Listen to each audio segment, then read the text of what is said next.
Bom, boa tarde a todos e todas. Eu agradeço a Eite pelo convite para estar aqui presente, né? Vou falar um pouco, né, desse lugar de estar aqui falando, assim, uma das raras vezes que eu falo quase só para branco, né? Eu fui olhando as câmeras, né? E aí eu fui olhando, meu Deus, só tem branco. E me causou uma estranheza, né? O fato da gente ficar e causar uma estranheza, na verdade, é algo que deveria ser habitual para todos nós, né? De pensar, né? Porque onde eu tô só tem branco. Nós estamos num país que tem 56% da população negra, né? E eu acho que pensar, né, de alguma forma em romper esse pacto, né, parte primeiro por entender como é que se dão as relações raciais no Brasil. E o que são essas relações raciais no Brasil? Né? Às vezes não é esse lugar, né, de conforto ou de um aprendizado, né, confortável se dá conta que a possibilidade de um lugar que nós ocupamos, né, estar ocupado só por brancos, tem muito mais a ver com as relações raciais, né, e como elas se configuram no Brasil, do que o fato de cada um de nós individualmente, né, merecermos esses lugares, o que é muito difícil, né, de pensar. Né? Isso não quer dizer que a gente não tenha lutado, não tenha estudado, não tenha feito, né, para estar nesses lugares. Mas essa corrida, né, ou essa conquista, ela parte de um lugar em que negros e indígenas na sociedade brasileira não estão correndo junto. Ou seja, os lugares em que a gente ocupa é como se a gente tivesse ganhado uma corrida, em geral, né, a população branca, só que essa corrida não estava sendo competida por todas as pessoas da população brasileira. Né? E como é que isso acontece? Né? E como é que acontece da gente pensar, né, que as relações raciais no Brasil se modulam através, né, de vantagens ou desvantagens estruturais. Essas vantagens e desvantagens estruturais são próprias da sociedade em que a gente herdou. Né? A gente não construiu essa sociedade, mas ela foi construída dessa forma. E ao nascermos nessa sociedade, a gente herda ela, né? E aí, às vezes, eu ouço umas pessoas falando, mas eu não tenho culpa pelos meus ancestrais, né? E aí eu gosto de lembrar que a gente não tem culpa pelos nossos ancestrais, mas nós também somos ancestrais de alguém. Daqui 3, 4 gerações, nós seremos os ancestrais, né? Então, há uma responsabilidade em alguém que herda o mundo em também deixar um outro mundo possível, né, para aqueles que virão, porque não temos culpa pelos ancestrais, mas somos também ancestrais do uma população que virá, né? Então, toda a ideia de pensar branquitude é pensar qual é a responsabilização de cada indivíduo, de cada um de nós. Obviamente, né, tem também lugares políticos, estruturais, mas também um lugar de indivíduo de cada um de nós, nessa, nessa estrutura racial no que nós estamos. Então, eu vim aqui falar um pouco sobre o que é branquitude. Eu acho que, né, o convite da Cristine foi não sei quem que está aqui, né? Ouviu, eu fui chamada por ela para falar uma vez para a equipe, né, do Wait, e faz pouco tempo, e aí depois ela me convidou para falar no Roadshow, né? O fato dela ter me chamado para falar pela equipe tem muito a ver com alguns trabalhos que, né, o próprio Wade estava fazendo com acho que talvez, né, algo que não era de costume, mas com a população negra. E como que aquilo que era a visão, né, sobre o que é o coaching, quais são esses processos, às vezes para a população branca, né, não é o mesmo, né, para outras populações que não estão inseridas nos mesmos lugares de vida. Vou dar um exemplo aqui hoje, né? Uma aluna minha se formou e é uma aluna negra, a primeira pessoa negra da família, né, que se forma, né, em toda a família. E aí ela me ligou e falou assim, Lia, como é que procura trabalho com ensino superior? Aquela pergunta era uma pergunta, tipo, que eu nunca tinha ouvido, né? Quer dizer, já tinha ouvido assim, mas assim, porque a minha família tem ensino superior. As pessoas procuram trabalho depois do ensino superior, depois de ter feito a faculdade, né? Ou as pessoas na qual, de classe média branca, convivem, em geral procuram trabalho que tem a ver com a área. E aí ela disse para mim, Sabe por quê? Eu nunca sonhei com trabalho, eu nunca pude pensar numa carreira, eu nunca pude pensar qual era o meu projeto de vida. Trabalho para mim era trabalho, caixa de supermercado, né? O trabalho que tinha. Então, essas realidades tão distintas precisam ser levadas em conta em qualquer processo, né? Que a gente vai pensar desde seleção, desde quais são as barreiras e quais são, né? Como é que a gente produz ou pensa projeto de vida junto com as pessoas em mundos tão distantes, né? Em mundo ou outra vez eu ouvi, né, uma pessoa me dizendo o seguinte, é, que ela foi falar para uma pessoa negra seguir os sonhos dela, né? Siga teus sonhos, vai atrás dos sonhos. E essa pessoa falou assim: gente, mas eu nunca pude sonhar, né? Não existe sonho. E ela comentou, né, de um jeito muito forte o seguinte, que com 18 anos o irmão dela voltou de um lugar e falou: eu preciso ter filho logo, porque pode ser que daqui a pouco eu morra. Né? O sonho da pessoa era ter um filho com 18 anos porque ele pensava que ele podia morrer com 23, porque a população jovem negra daquele lugar onde ele habitava morria com 23, 24 anos ou era preso, quase todos os colegas. Né? Então, entender como é que funcionam as relações raciais, né, tem a ver com como os mundos no Brasil são muito diferentes para as pessoas. Os brancos na sociedade brasileira vivem como se fosse com IDH, da França. Ou seja, os próprios costumes, os próprios modos de viver, vivem como IDH como se fosse da França. E os negros indígenas com IDH, né, os indígenas urbanos que perderam as terras, estão nas cidades, que acabaram, né, virando indígenas muito empobrecidos, com IDH como se estivesse no Haiti. Então, a gente não reparte e não divide o mesmo mundo, apesar de estarmos no mesmo território Brasil. Mas o mundo no qual a gente habita é muito diferente, um mundo simbólico, né? Desde a possibilidade de poder pedir ajuda para a polícia ou ter que correr da polícia, né? Eu vou contar que muito da sensibilidade que eu tenho, né, sobre as relações raciais veio de uma experiência quando eu tinha uns 16 anos, né? E eu estava voltando de uma festa, né? E era uma festa da cidade aqui de Florianópolis, de rua, assim, uma festa tipo quermesse, né? E o que que tinha nessa quermesse, né? Uma festa assim, tipo junina. E eu estava voltando, acho que eu tinha 15 anos, para casa sozinha. E eu encontrei nesse momento meu professor de capoeira, que eu fazia capoeira naquela época, que era um homem negro de 18 ou 19 anos. E aí ele falou: ah, vou te acompanhar até a tua casa, porque alguma coisa de perigoso pode acontecer com você, né?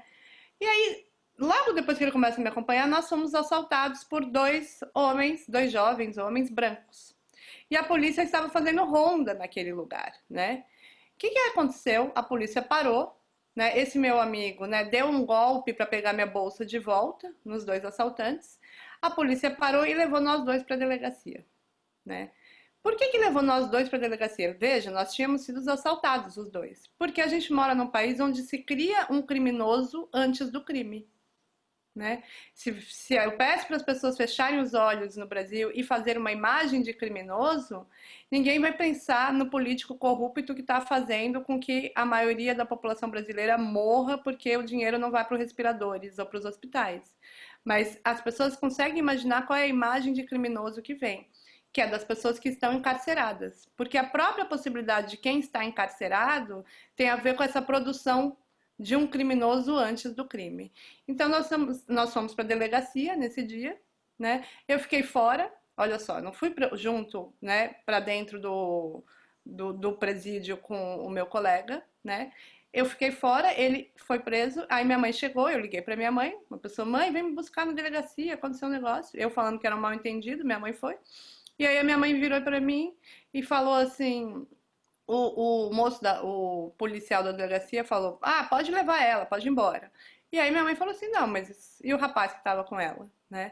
Aí a gente passou a noite inteira lá para conseguir soltar o rapaz que estava comigo, que a gente saiu no outro dia de manhã, e ele tinha sido espancado a noite inteira e torturado.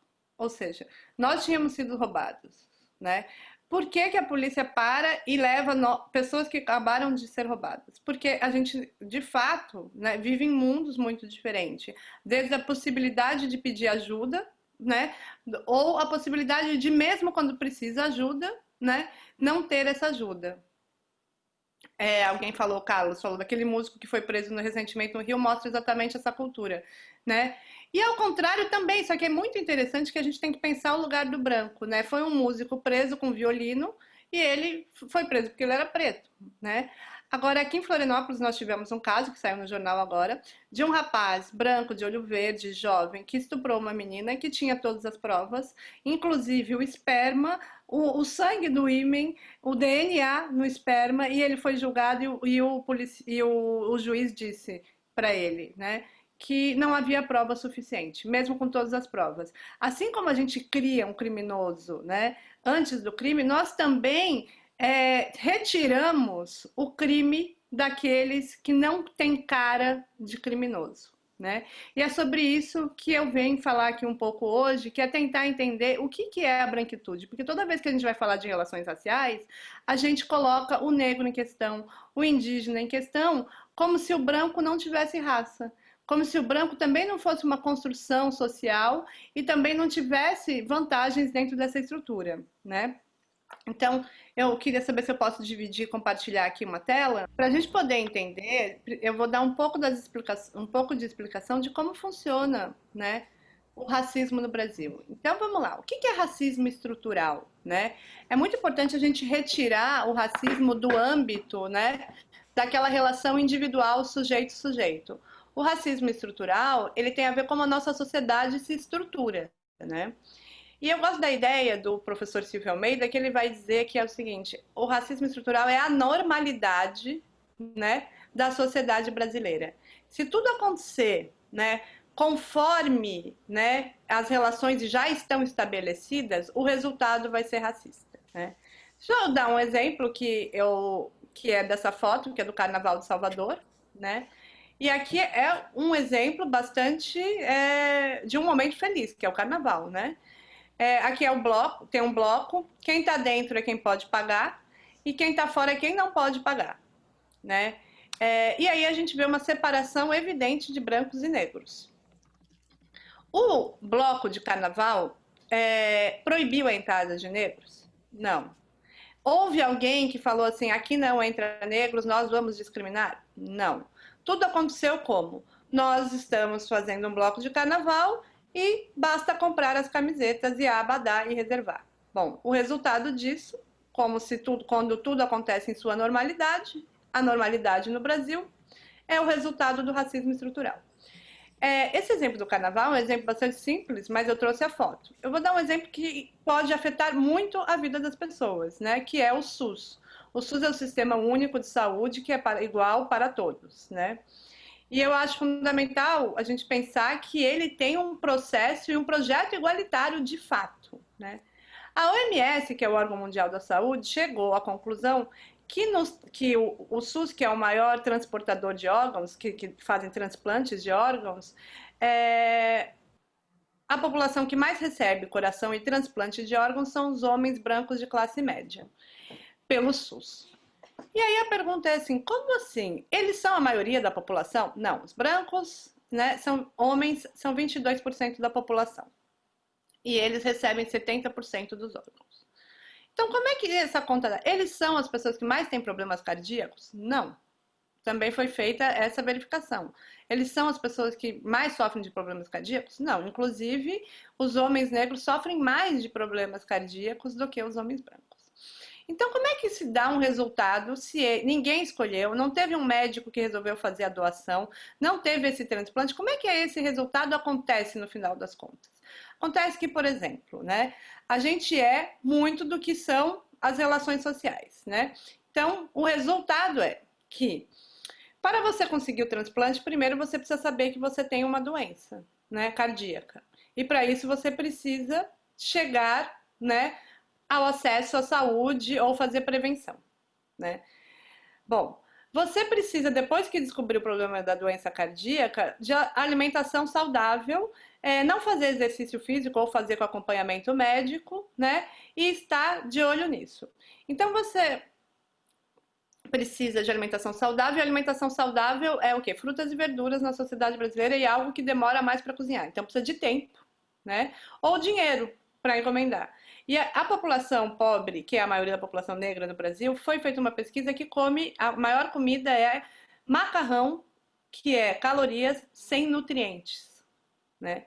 Então vamos aí, essas pessoas já estão com alimentação menos saudável pela própria condição, né, de ter menos tempo para cozinhar, tem que cozinhar rápido, etc, etc. Não é mais nem arroz e feijão a comida da população da C, D e E, né? É macarrão com óleo, né? Bom, quem é que não pode, que pode ficar fora de fazer exercício físico, né, trabalhando, ou pode ter um acompanhamento médico, né? Então você tira aí quem trabalha na mineração, quem trabalha na construção civil, quem trabalha atrás do caminhão de lixo, quem trabalha de vigília noturno, tirou grande parte dos lugares de trabalho que quase a população negra ocupa na sociedade brasileira. Quando você chega na hora de fazer o transplante, os médicos fazem uma pesquisa de quem é o melhor receptor daquele órgão. E o melhor receptor também é aquele que conseguiu ficar mais tempo vivo, né, com problema cardíaco. Alguém que vai poder ter alimentação saudável, que vai poder descansar e que vai ter acompanhamento médico. Bom, o resultado disso é que, né, tem uma rede de apoio. Parece um absurdo falar isso, mas o resultado disso é que ninguém escolheu, não teve racismo na relação sujeito-sujeito, não foi algo proposital, mas, né, quem recebe mais doação de corações são dos homens brancos de classe média, e como se isso não fosse triste o suficiente, os maiores doadores são os jovens negros por causa da violência policial. Né? Então, o racismo estrutural é uma máquina de gerar desigualdade na sociedade brasileira, né? E ele não é uma questão apenas de escolha dos indivíduos, né? Por exemplo, eu posso ser uma pessoa que estou denunciando o racismo, estou escolhendo, né, não ser racista. Acontece que os benefícios do lugar simbólico da branquitude também me produzem um lugar de vantagem estrutural, né, que está para além desse lugar. Isso não quer dizer que nós não somos responsáveis por acabar por esse círculo vicioso, né? E aí, vamos lá. Bom, o que é o racismo institucional? E aí tem muito a ver com as corporações, com as empresas, com as instituições, com as organizações, com qualquer mini organização, desde um seminário até algo que vai fazer.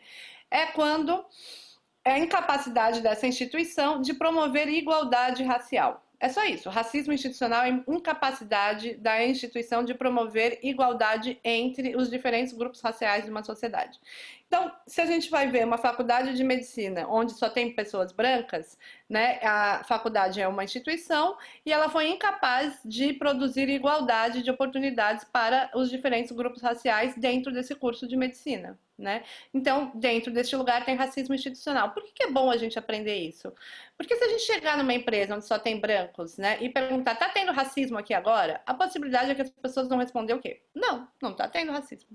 Porque elas aprenderam que o racismo é uma violência de um sujeito para outro sujeito, né?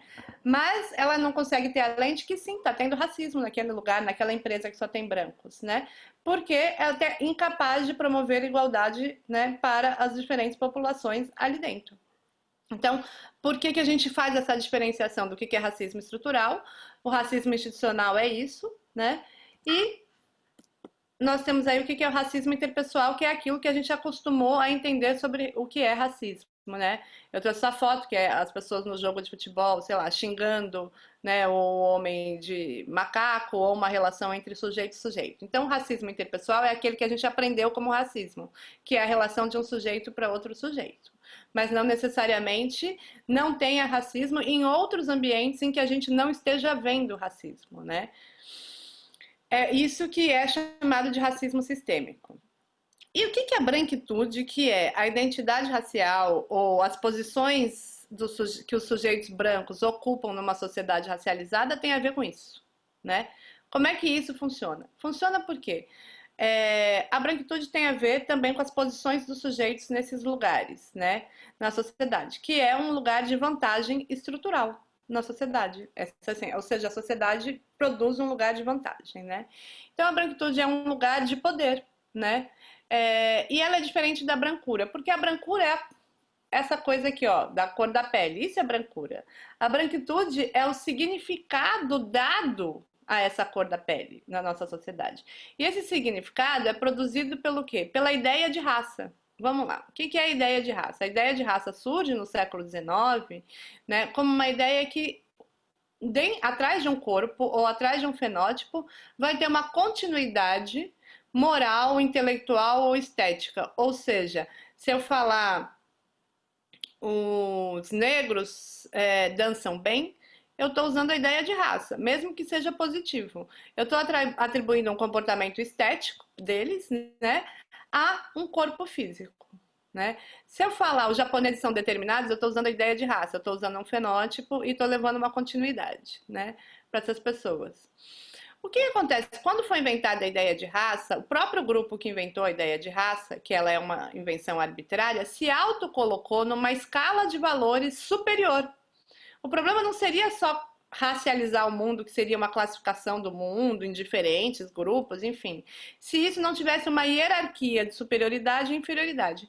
Então, o próprio grupo se autocolocou como um lugar, né, de superioridade moral, intelectual e estética. Antes de ontem, eu estava dando uma palestra para o TRT4, ou seja, para pessoas que trabalham, né, magistrados, né, juízes, etc e tal. E aí, quando eu falei isso, ele falou assim: olha, pode ser que não tenha raça biológica, porque foi comprovado que não tem raça biológica, mas tem origem cultural, ele respondeu para mim. Aí eu falei, mas o que é isso? Ele, por exemplo, nós, alemães, tal, temos na nossa cultura uma ideia de trabalho, uma moral do trabalho, etc, etc, etc, etc. Ele foi me falando isso, né? E o que isso significa? Que a ideia de raça surge, né, como uma ideia biológica, mas na década de 30 essa ideia biológica cai por terra e substituiu a ideia biológica a ideia cultural. Ou seja, as pessoas começaram a acreditar que há culturas superiores e há culturas inferiores. E essas culturas superiores coincidem com aquilo que foi chamado de branco, que era a mesma ideia de raça biológica. E as culturas inferiores coincidem com os mesmos grupos que haviam sido racializados como inferiores. Né? Ou seja, as culturas não estão sendo vendidas como culturas diferentes que possam ter processos diferentes. Culturas existem, é claro, e cada uma é diferente. O problema é hierarquizar essas culturas como, né, foi hierarquizado através da ideia de raça. Né? E não existe cultura branca, negra e indígena. Isso é uma invenção, porque o que existe? Dentro dos indígenas existem 365 povos. Então aí são 365 culturas hoje em dia, né? Diferente, com 365 línguas. Entre os brancos são cultura italiana, cultura alemã, cultura etc. Então é uma arbitrariedade, é uma invenção, porque a raça é um jeito de dar significado às relações de poder que já existiam. A gente tinha aqui no Brasil, né, por exemplo, ou no mundo, uma relação de poder, que era a relação de dominação da Europa entre os outros grupos, né, com a escravização indígena e depois a escravização, o genocídio indígena, a escravização negra, né? Essa mesma ideia de raça foi responsável pelo genocídio da população judaica na Europa, porque para né, os judeus é interessante para a gente pensar como a raça tem a ver com as relações de poder, né? Na Europa, os judeus eram o outro da Europa, né? E eles foram exterminados porque eles não eram brancos. Ao chegar no Brasil, a ideologia racial do Brasil funciona através do fenótipo. Qualquer judeu vira branco no Brasil. Né? Então, para a gente pensar que essas arbitrariedades têm a ver com as relações de poder do lugar. As relações de poder do Brasil são, né, as populações brancas europeias em relação aos negros indígenas. Por isso que grupos que não são brancos em outros lugares se tornam brancos aqui, porque é assim que se dá as relações de poder na sociedade brasileira. Então, a branquitude é o quê? É essa brancura da pele ser apropriada desse significado de raça construído no século XIX, que é quando você liga, né, a um corpo branco, que é a brancura da pele, e fala, olha, essa pessoa, atrás dela tem uma ideia de progresso, atrás dela tem uma ideia de civilização, atrás dela é uma ideia de competência, né? Se eu perguntar para as pessoas e pedir para as pessoas aqui, né, eu sempre dou esse exemplo, mas quem já me ouviu vai ouvir de novo, fecharem os olhos e imaginar, né, alguém para fazer uma cirurgia cardíaca no filho dela, ou nela mesma. Quem é esse alguém? Alguém aqui imaginou uma mulher negra? Se tiver alguém que imaginou uma mulher negra, me responda aqui. Alguém aqui imaginou um homem negro? Né? A possibilidade das pessoas terem imaginado, né, um homem branco tem tudo a ver com raça. Porque a raça estrutura os lugares de poder. Então, os cursos de medicina são estruturados por pessoas brancas, né, lugares de brancos.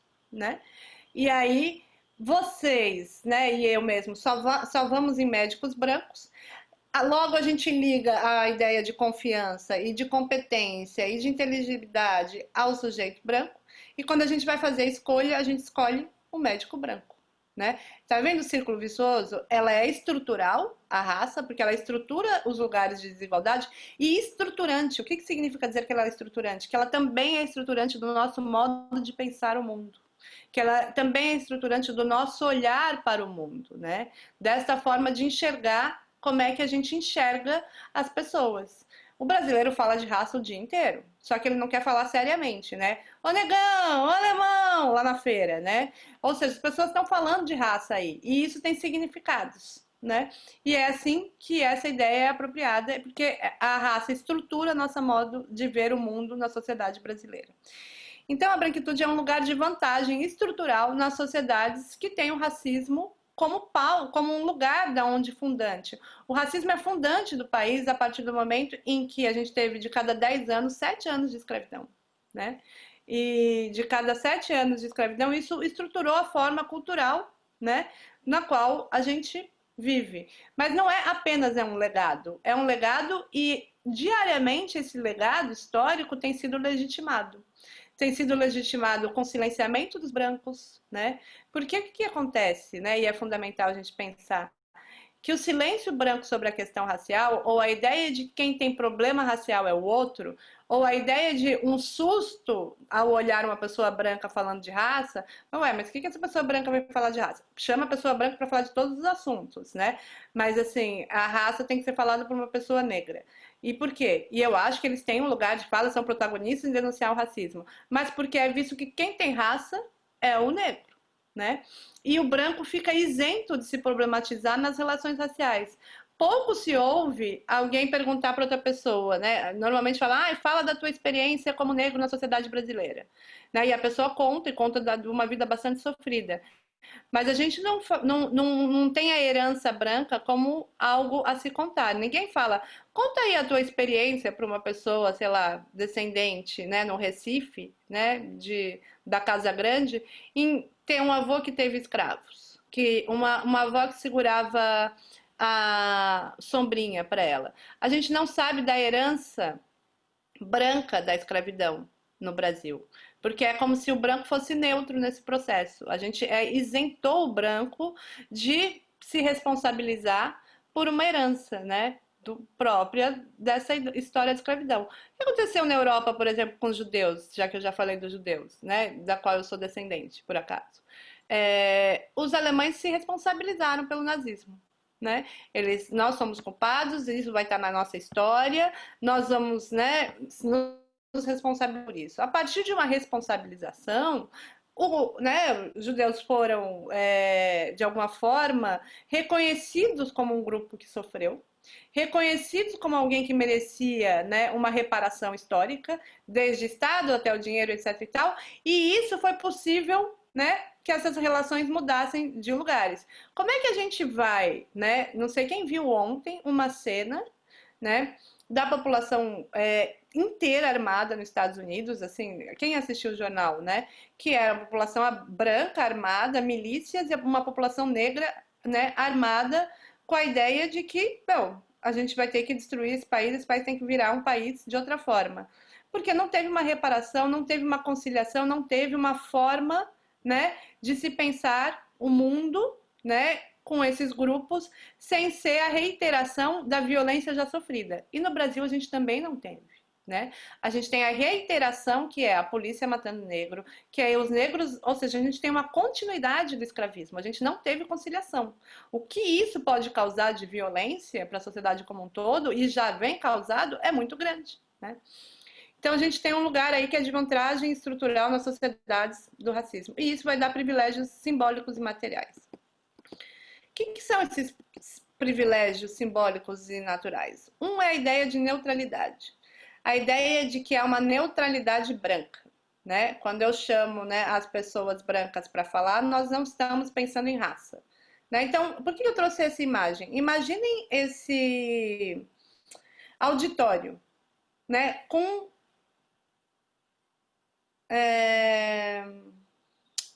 músicos lá na frente, Imagine esse auditório cheio de pessoas brancas. Olhem para a foto cheio de pessoas brancas. Vocês olham para o auditório e falam, o auditório está cheio de pessoas brancas? A possibilidade é que vocês olhem e falem, o auditório está cheio de pessoas, né? Agora, imagine esse auditório só com população negra.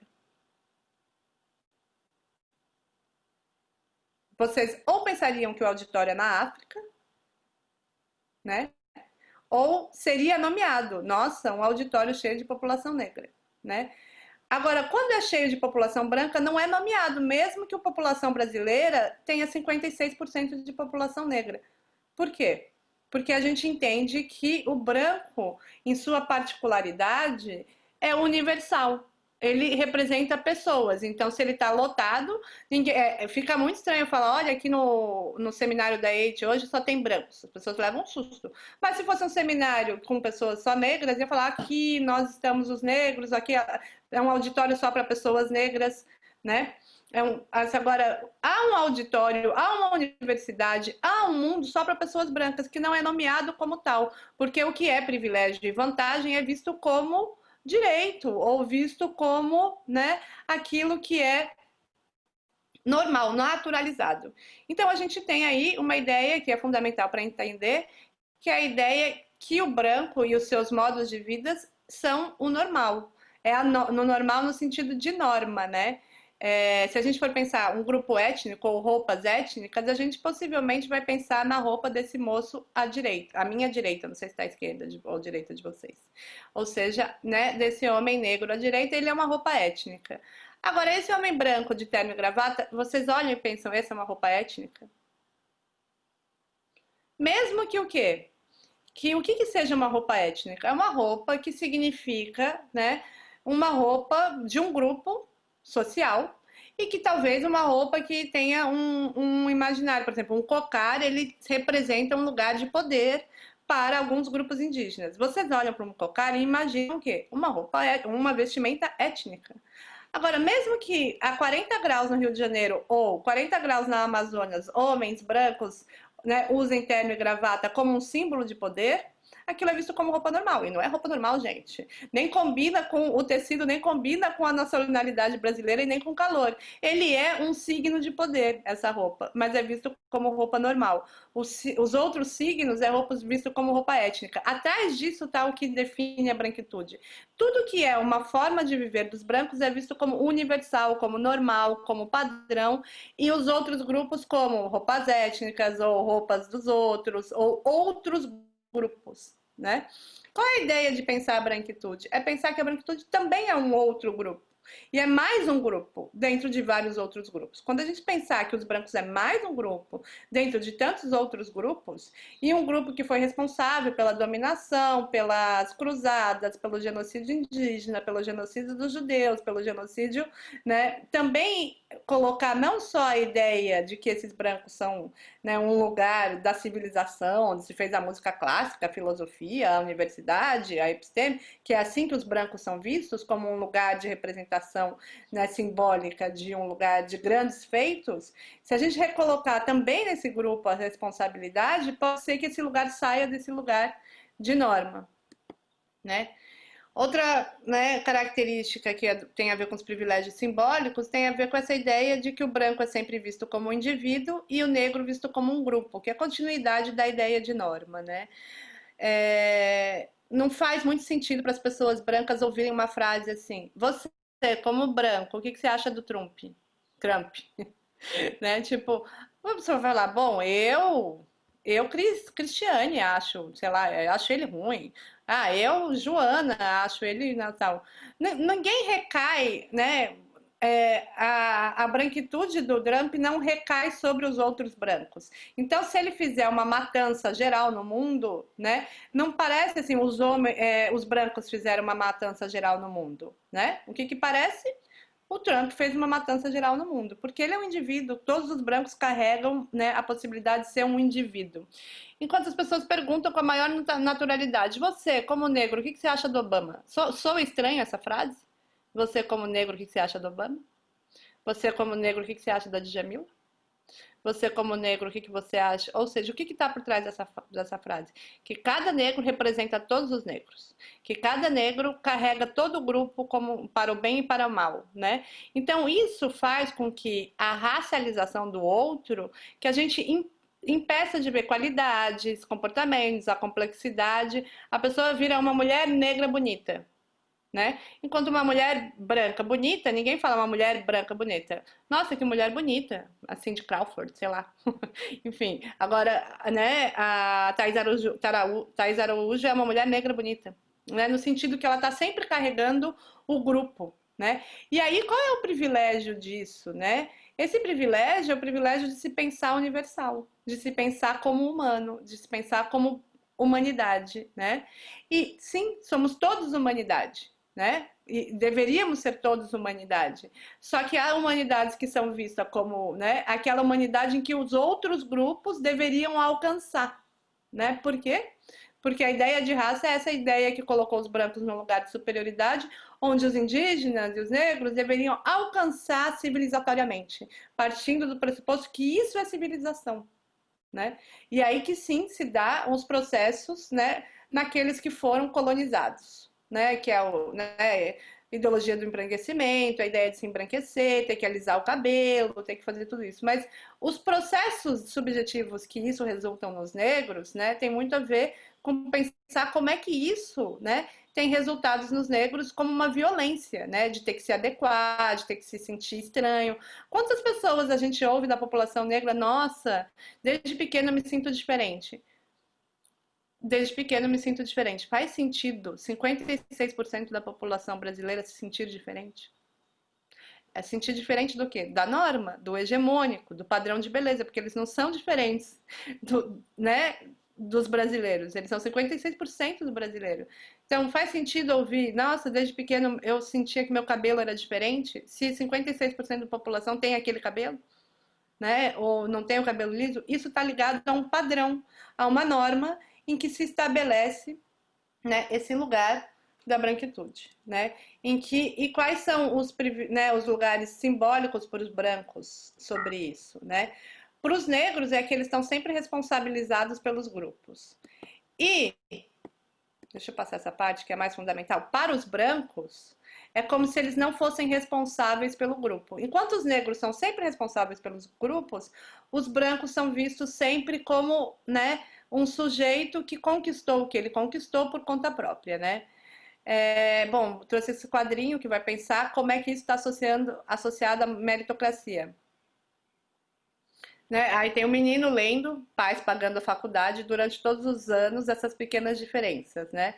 Aí a outra pessoa alternando trabalho e curso técnico, ainda assim com dívidas. Aí, peraí, gente, que eu não consegui, deixa eu ver.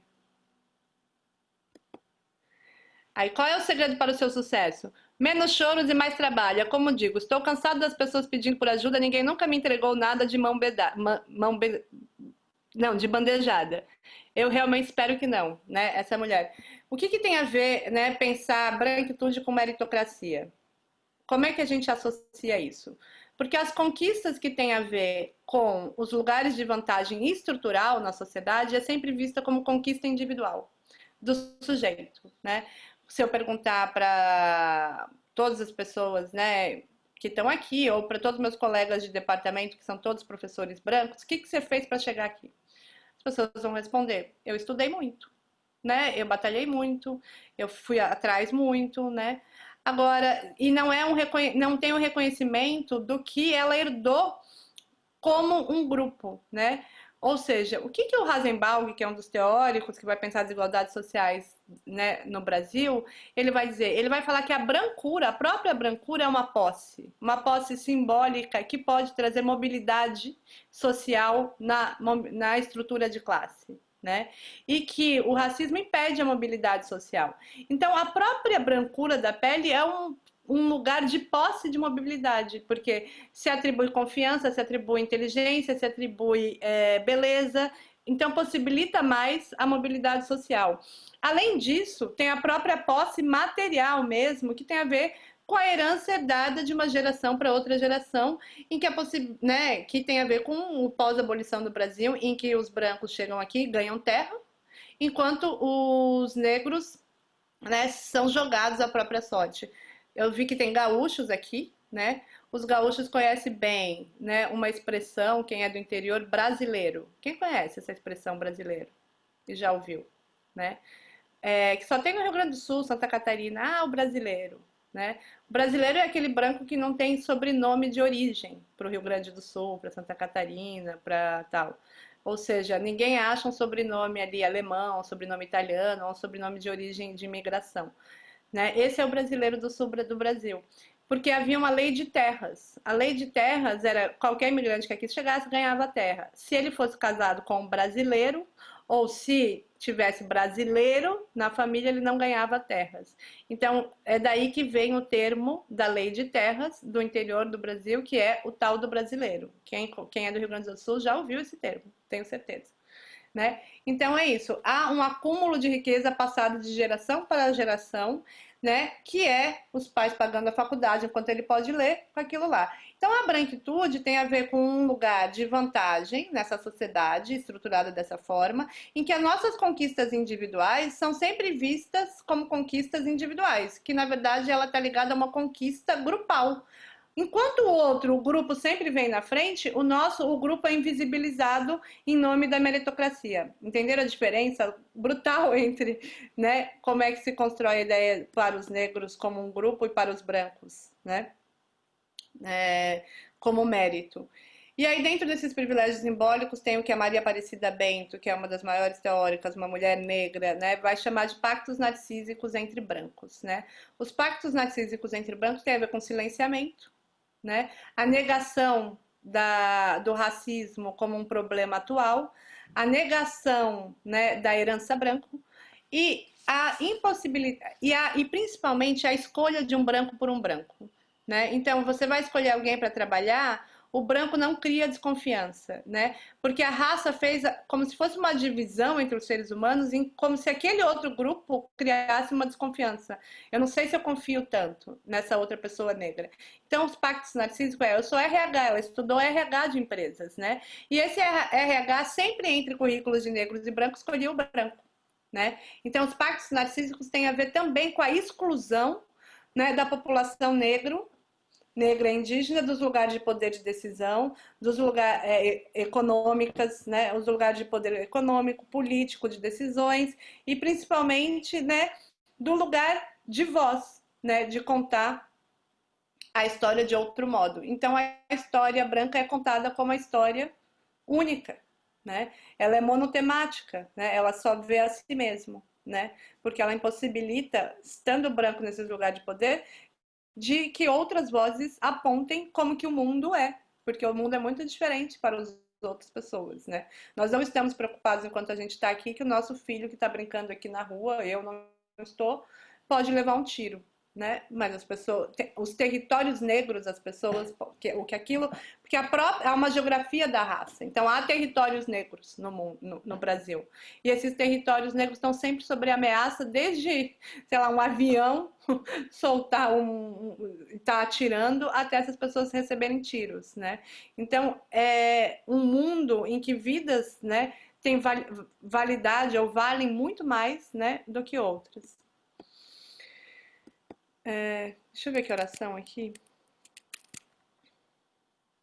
Bom, e aí pra gente terminar, né, porque eu poderia ficar falando mais um tempão, eu acho que é sempre importante a gente ter um letramento racial, que é o que eu vou chamar de letramento racial crítico da branquitude, que é o seguinte: o reconhecimento do valor simbólico e material da branquitude, a gente perceber que realmente tem um valor simbólico, né, e um valor material.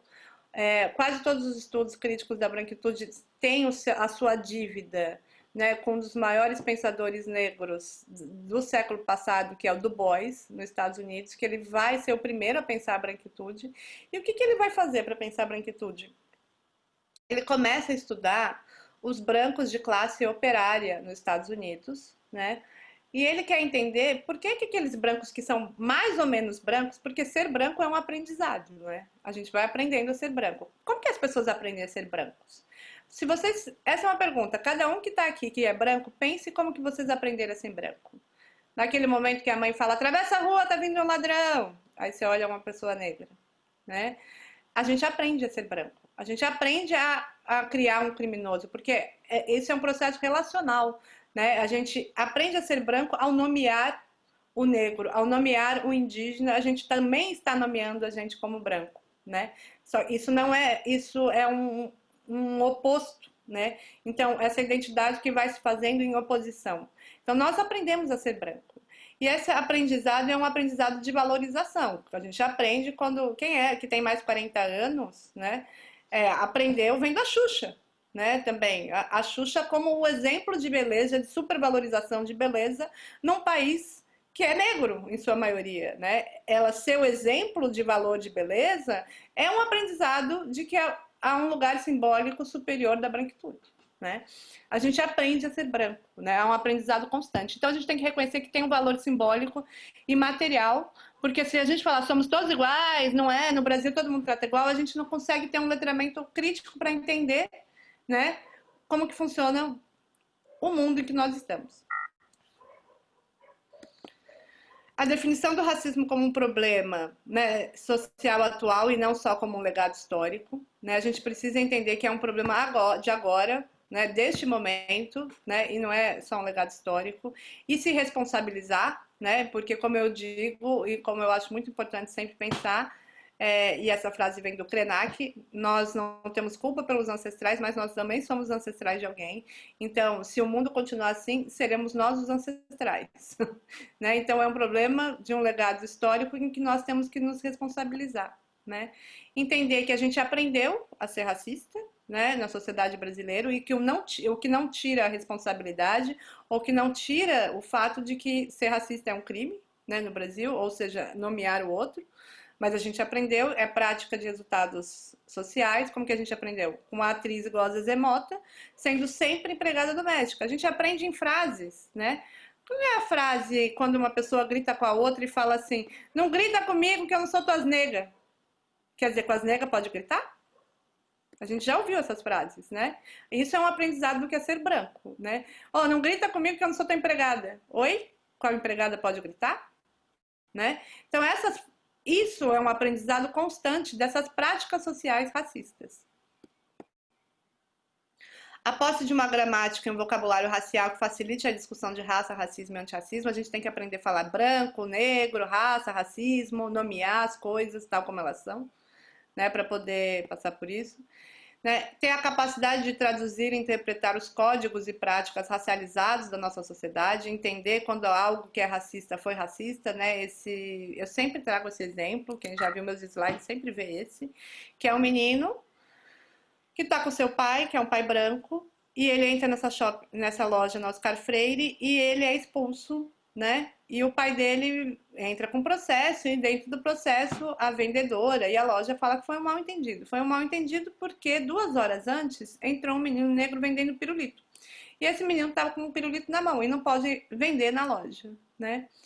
E, enfim, é um mal entendido? É um mal entendido racista, é um mal entendido racializado, né? Porque se fosse um menino branco, ele não teria sido visto como alguém que estava vendendo pirulito, mas sim como alguém que tivesse comprado o pirulito, né?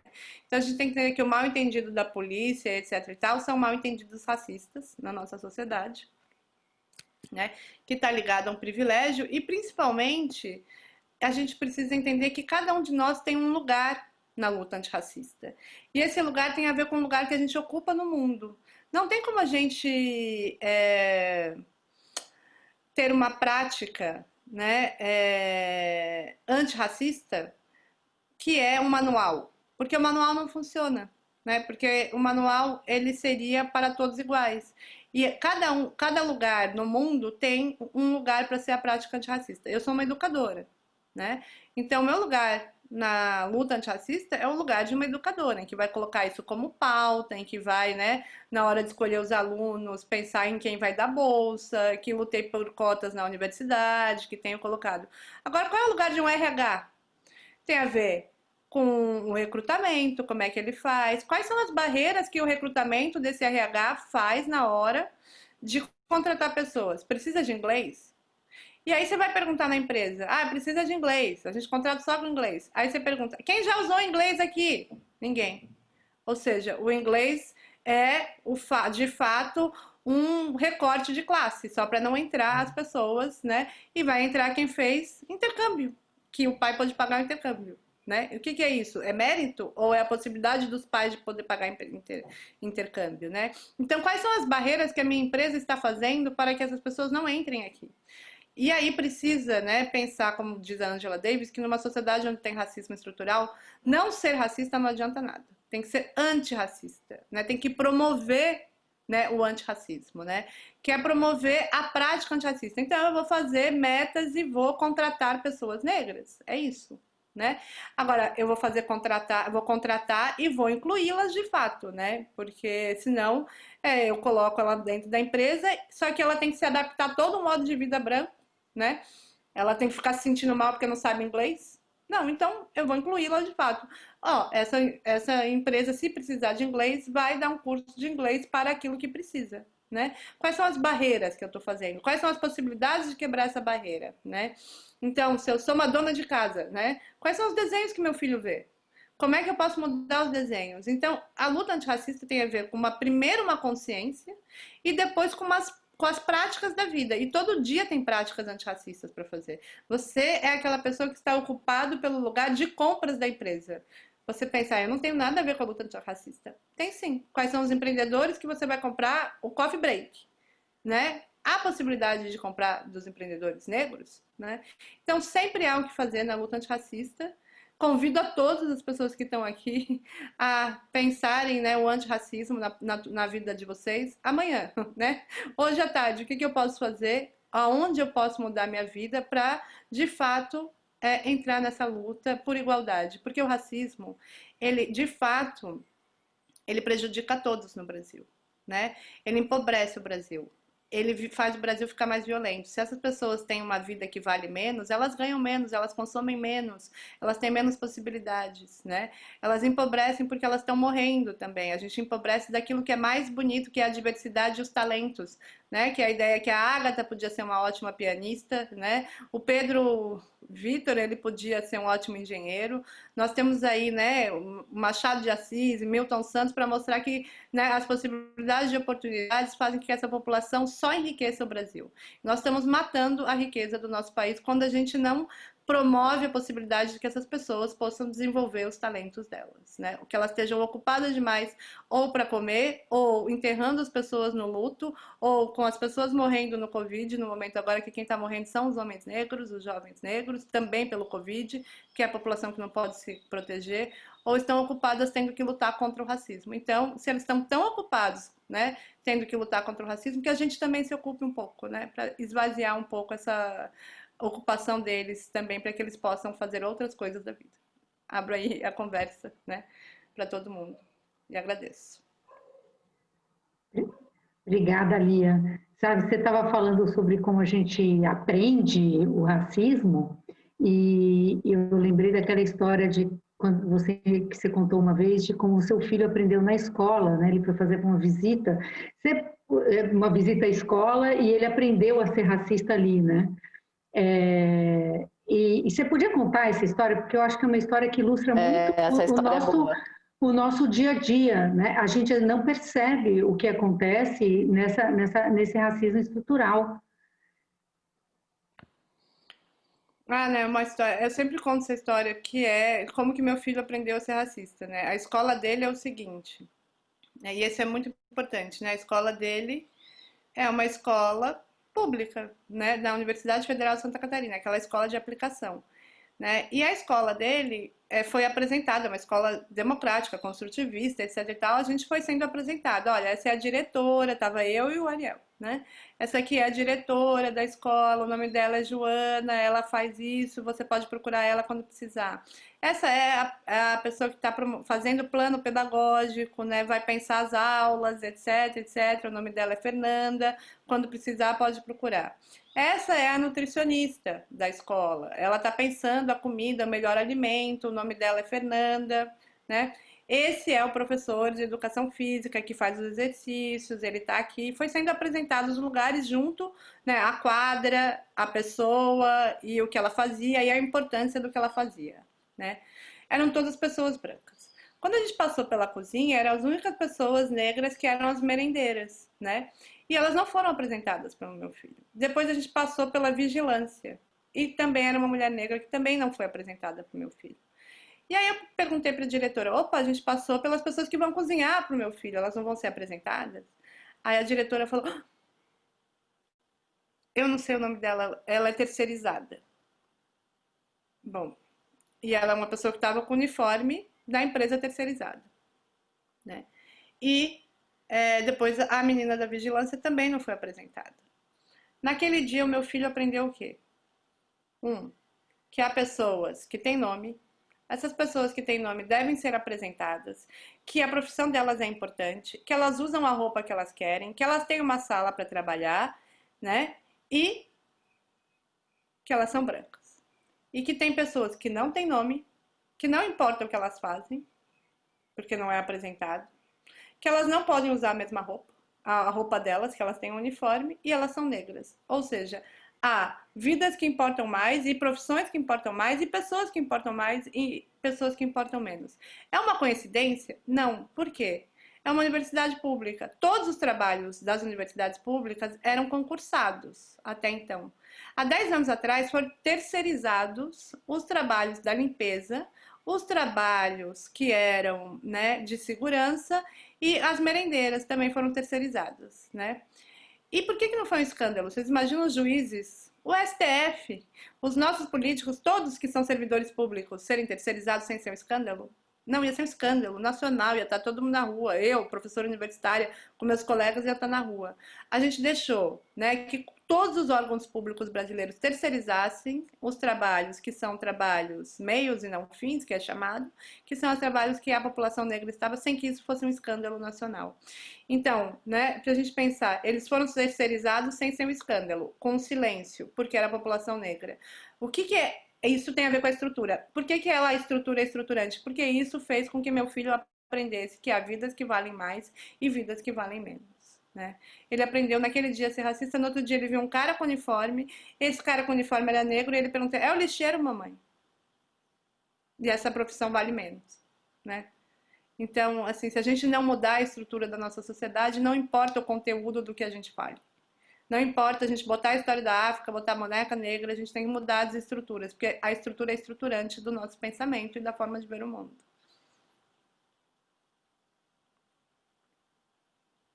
Obrigada, Lia. Gente, a gente tem uns minutos ainda para conversar com a Lia. Quem gostaria de fazer alguma pergunta, tirar alguma dúvida?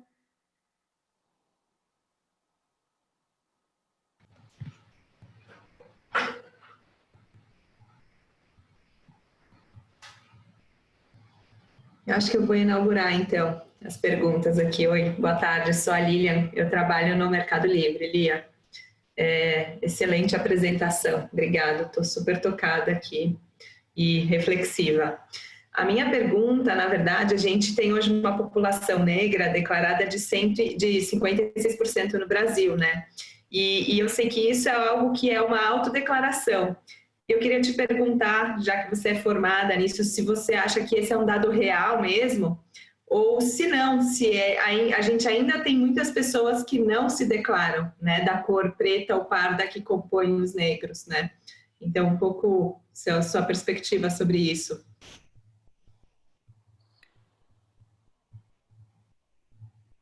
Deixa eu ver. Bom, eu acho que é um dado, porque o IBGE faz, né, auto e heteroidentificação, né, em geral.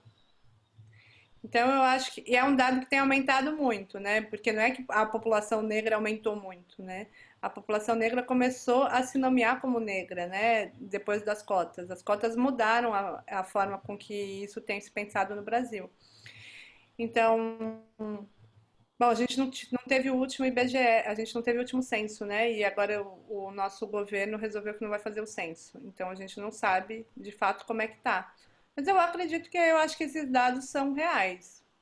Porque a gente tinha aí no pós-abolição 4 milhões, faz sentido a gente pensar isso, 4 milhões e 500, 700 mil descendentes de africanos e 750 mil descendentes de portugueses.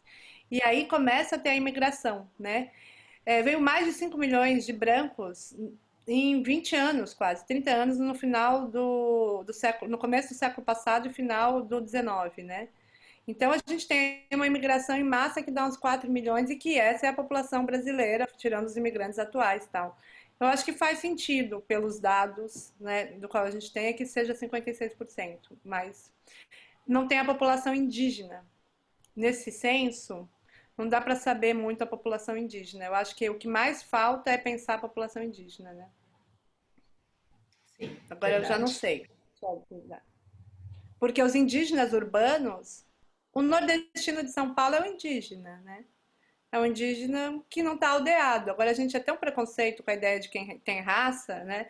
Bom, nós brancos não vivemos igual nossos avós, né? Ou bisavós. Os descendentes de alemão não ficam andando com aquela saia verde, tomando show, fazendo aquela festa. Ninguém deixou de ser descendente de alemão e ninguém deixou de ser branco. Por que que o indígena, que não está igual a 500 anos atrás, as pessoas falam deixou de ser indígena, né? O Nordeste brasileiro é, né, indígena urbanos, grande parte, né? Então essa população não está sendo contada como indígena, ela está sendo contada como parda, né? E aí tem uma campanha para que os indígenas urbanos se declarem como indígenas, né? Nesse sentido, para pensar a população indígena no Brasil também. Eu sei que a população indígena está muito mal contada no censo. Boa, obrigado. Lia, como eu trabalho na Aperam, eu gostaria de Aonde? te fazer uma pergunta. A Aperam é uma empresa de aço inoxidáveis, tá? É interior de Minas Gerais. A gente está começando um trabalho muito importante aqui, muito interessante, muito importante em relação à diversidade. E eu gostaria de saber de você qual que é a recomendação que você daria para a gente se fortalecer e começar e atingir os nossos objetivos, que é maior, ser uma empresa mais inclusiva e diversa, tendo em vista que nossa população, na hora que você falou de branquitude, para você ter noção, nós temos somente 8% de nossa população dentro da empresa de negros. E a gente se acha 8%. Nós temos hoje um total de aproximadamente 2.500 pessoas. E aí a gente acredita, Lia, que a gente não é racista. A gente tem ainda essa petulância. E a gente vai ter que mexer com todos os níveis da organização. O que você me recomenda? Bom, o primeiro passo de uma empresa é o trabalho, e é o mais difícil, tá? É o trabalho de conscientização. Então, assim, tem que ter uma palestra de sensibilização, um lugar de sensibilização para que a empresa tome isso como uma política. Aí depois disso é só procurar uma consultoria. Tem milhões de consultorias, inclusive pode pegar meu telefone que eu indico, né? O meu e-mail aqui eu vou passar, que eu indico consultoria para como aplicar. Mas assim, aplicar é o menos difícil, né? Você vai ter que pensar plano de onde está esse 8%, né? O 8% provavelmente dos negros da empresa de vocês está lá embaixo catando ferro. A área operacional. Isso é operacional. Mesmo se vocês tivessem 56%, né, de população negra e eles estivessem todos no operacional, e todos os lugares, os cargos de decisões e poder fossem só com brancos, mesmo que tivesse 56%, vocês estariam cometendo racismo institucional porque eles não estão em todos os lugares da estrutura da empresa. Então aí vocês vão ter que ver se vocês têm 8% e 8% operacional, e os operacionais, o que acontece, né? Outro dia eu fui fazer uma consultoria numa empresa que era de mineração também. Todo o operacional é negro e indígena. Eles estão com 58% de negros na empresa. Só que eles não...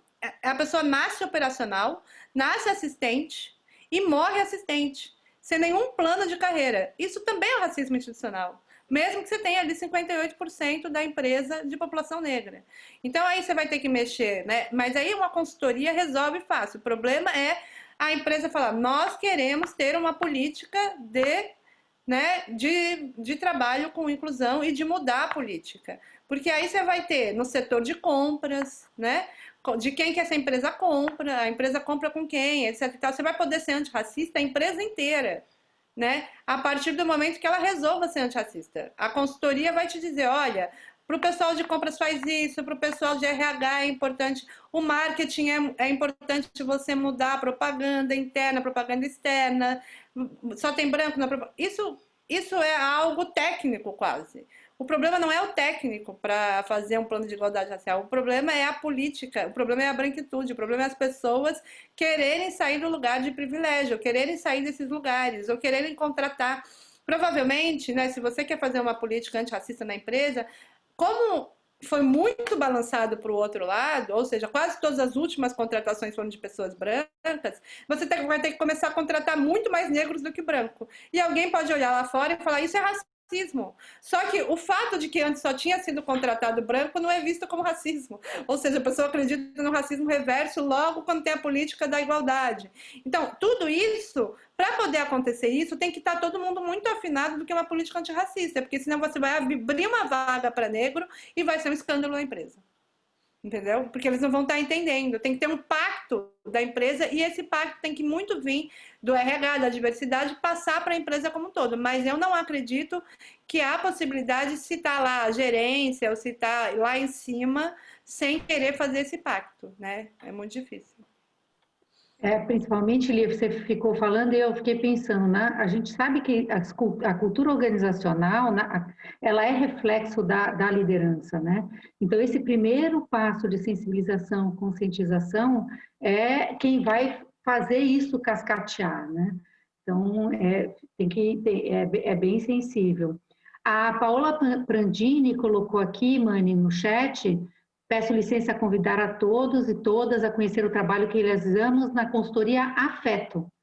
E ela deixou aqui que foi criada para garantir o apoio necessário a organizações interessadas em estabelecer equidade racial e de gênero em seus espaços.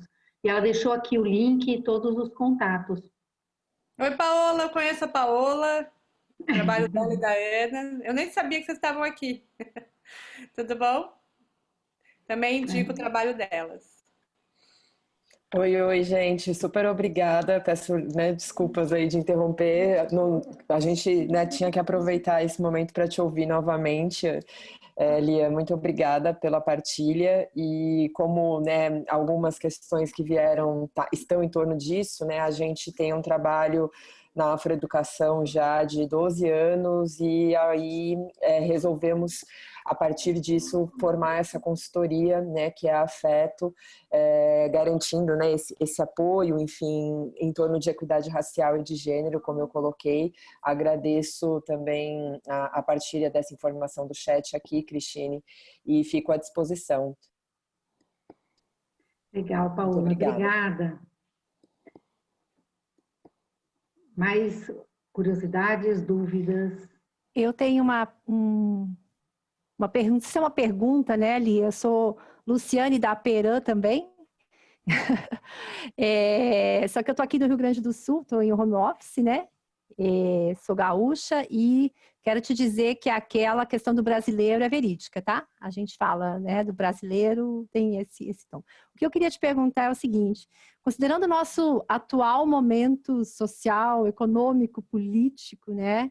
Eu fico um pouco assim angustiada, porque me parece que eu não vejo uma perspectiva, digamos assim, muito próxima, e parece que a gente está andando contra a maré, né? Parece que existe alguma coisa contra a todo esse movimento da gente pensar essa igualdade, né? Como que você enxerga esse cenário do Brasil, considerando o atual momento, eu diria até mundial, né? Tudo que está acontecendo nos Estados Unidos, a questão dos refugiados também entra nesse espaço, né? Então, me parece que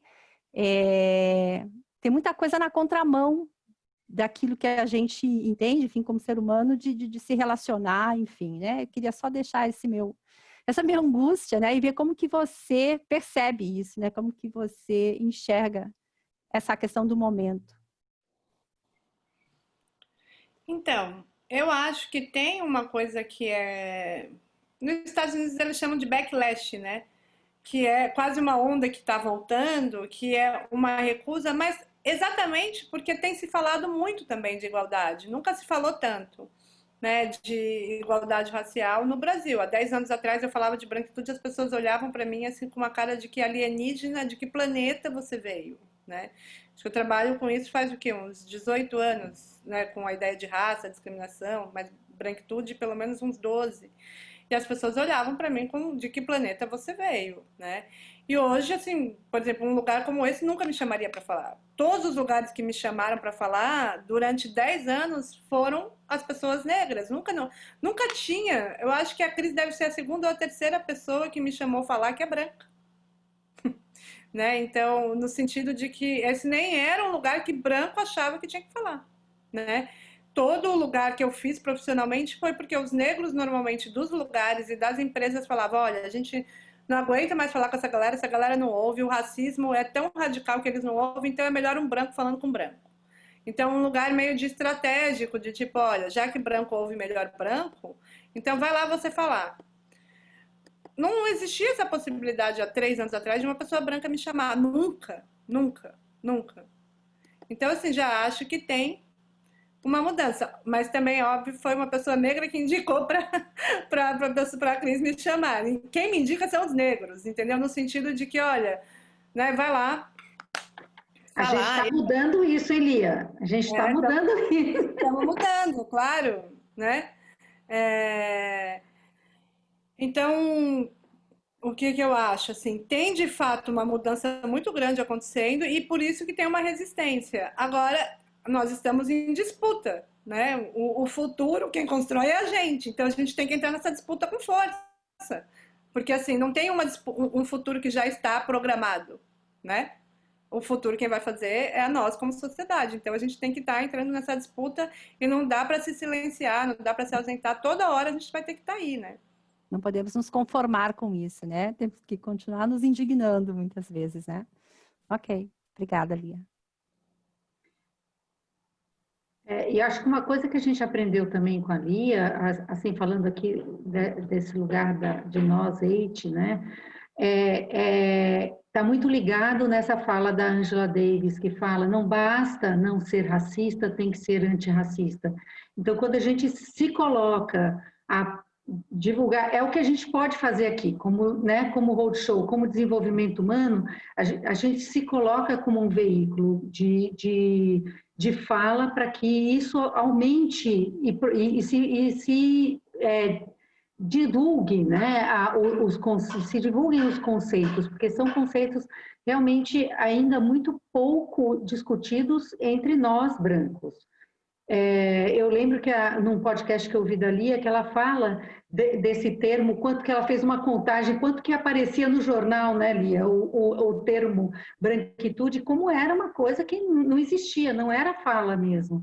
Então, eu acho que é parte da gente levar esse tema cada vez mais para frente, para que a gente possa, de cada lugar, né, mudar o que a gente gostaria de ver um mundo mais igual, né? Gente, me emocionei aqui, isso estava no script. E tem uma fala muito bonita da Leandra aqui. Leandra, você não quer falar? Cadê, Leandra? Não, porque ela fez um agradecimento muito emocionante para você no chat. E ela fez bastante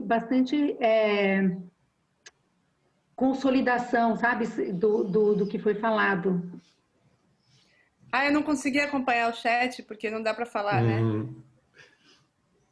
Eu só agradeci aqui, Lia, porque a gente luta todo dia, né? A gente que é pessoa preta, é uma luta constante contra o racismo, contra essa estrutura que é tão difícil de derrubar. Então, e a nossa sensação é que, às vezes, vai ser impossível, porque às vezes até a nossa luta é vista como, né, mimimi, etc. Mas quando uma pessoa nos ajuda a lutar do seu próprio lugar, desse lugar de privilégio, é mais fácil que outras pessoas te ouçam do que nos ouçam, né? Os racistas, eles não vão ouvir as pessoas pretas. Não adianta a gente dizer que as vidas negras importam para quem simplesmente não se importa, né? Então, quando a gente ouve uma pessoa que está nesse lugar dizer e lutar junto com a gente, dar um soprinho de esperança, assim, de que isso um dia pode mudar, né? De que esses novos ancestrais podem produzir, né, uma sociedade futuramente melhor para os nossos filhos. Muito obrigada. Obrigada, Leandra. Também me emocionei agora. Eu também, Leandra. Cris, eu posso só dar uma palavra também? Claro, claro, Atila, fala. Leandra, acho que estamos no mesmo lugar de fala aqui. Obrigada pelo seu depoimento emocionado. Eu acho que aqui eu fico com alguns pontos que tem pessoas talvez pensando, como é que eu vou transformar, como é que eu vou fazer a diferença agora? Daqui para frente eu vou passar a pensar nesse tema, né? Que é tão vivo socialmente. E você trouxe uma questão que é o black money, né? Que é o girar a economia do preto, olhar para a economia do preto.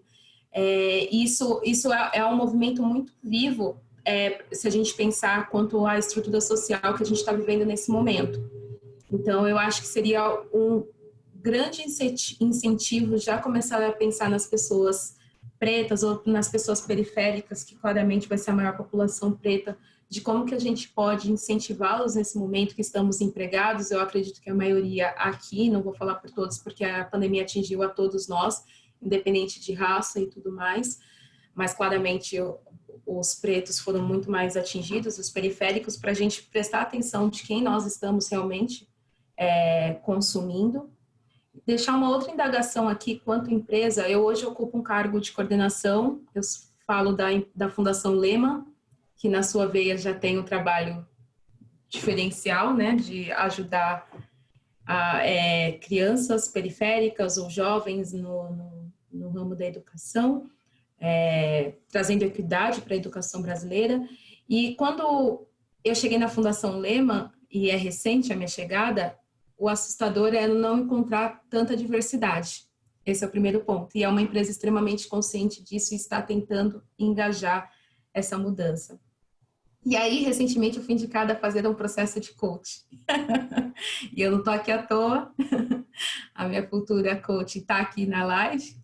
E eu convido vocês, profissionais que estão nessa área, a pensar que tratar o coach de uma coordenadora preta, que tem uma equipe branca, e ela tem as suas questões totais vencidas para chegar até aqui, e desenvolver pessoas brancas do seu maior potencial, sabendo que ela teve que correr 7 vezes mais que eles para estar onde está, tem uma diferença. E aí tem um frio na barriga muito grande da minha parte. Então, eu acho que esse trabalho é essencial. Acho que você está no seu lugar de fala nesse sentido, porque é falar para o branco como olhar do preto, mas disseminar esse conhecimento é responsabilidade de todos.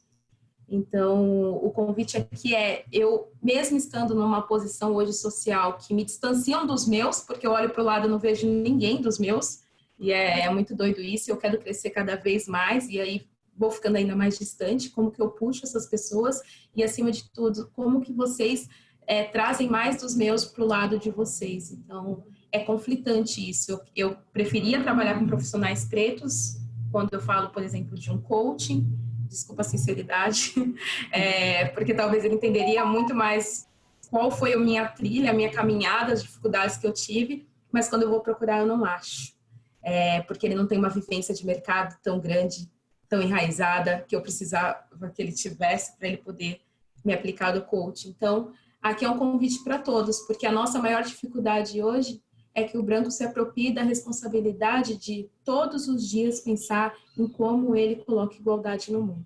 Então foi uma reflexão mais aberta, mas agradecer esse espaço, agradecer muito a Lia, porque eu achei que tem esse termo do espaço de fala e eu achei que foi muito apropriado o espaço de fala dela. Não tenho nada a inteirar. Obrigada, Dila. Gente, a gente está já bem adiantado no tempo da Lia. Queria agradecer muito, Lia, a sua participação. Quer dizer, para todos vocês, ainda fiquem, a gente vai falar um pouquinho sobre o roadshow, mas assim, vamos trocar os contatos. Se vocês, eu estou vendo a Leandra falando, para a Dila, você é da Lema, se quiserem trocar os contatos aqui no chat, fiquem super à vontade. Depois, se tiverem alguma necessidade... Lia, você colocou teu contato no chat para as pessoas? Não. Então, quem Então, precisar do contato se- da Lia, a gente está à disposição para... A gente tem o contato dela, a gente pode passar. Tá bom, fechado.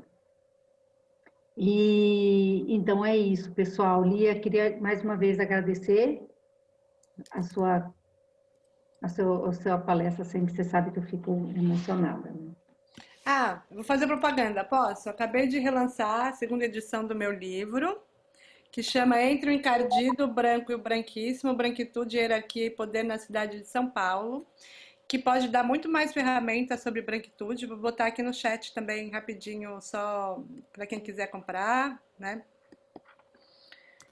Eu sempre esqueço de fazer a propaganda dos meus livros, mas vou fazer. Isso, faz mesmo. Vou botar aqui no chat e, enfim. Já perguntaram aí, tem versão online? Dá para comprar para Kindle? A editora falou que vai fazer. Mas ainda não tem. Não tem. E, enfim. Muito bom. Partiu dar esse livro para todo mundo de Natal, né? Pois é, né? Eu fiz esse livro faz 10 anos, é fruto da minha tese de doutorado, né? E eu nunca imaginei que 10 anos depois ele ia estourar, porque há 10 anos atrás, assim, tipo, realmente, de fato, eu era uma alienígena, né? Uma coisa muito estranha, como as coisas mudam, e que, na verdade, é um processo bom, né? Pensar nisso. Muito, muito bom. Obrigada, Lia, mais uma vez.